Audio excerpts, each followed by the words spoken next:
No one could accuse Michael Gove of being the teacher's pet. Free schools, more academies and a drive to raise and measure standards.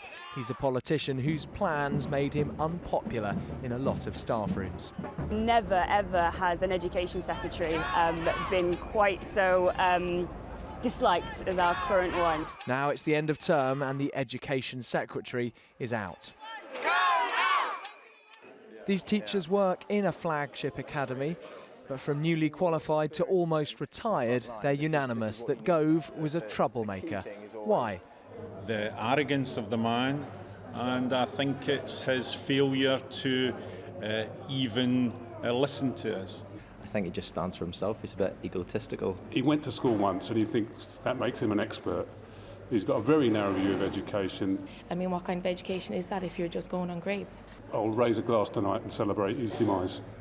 But Michael Gove isn't about to disappear. Part of his new job is talking to the media, effectively Minister for TV. Westminster watchers say that's a good move. It makes great sense to put Michael Gove in a more media-facing role in the run-up to the election because he is very articulate, he's also a very polite man, and I think he will put the arguments across for the Conservative Party very clearly. Now meet the new girl.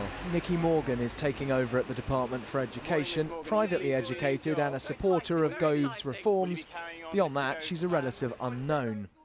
So what would our teachers want to tell her? Just don't dismiss us. Just because we don't agree with you, don't dismiss us. Talk to us, talk to our representatives. Have a dialogue with us. We work hard, we know what we're talking about, so if she listens, I'll be happy.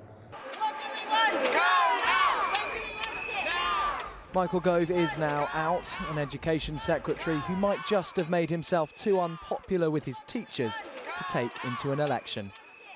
Dominic Reynolds, 5 News.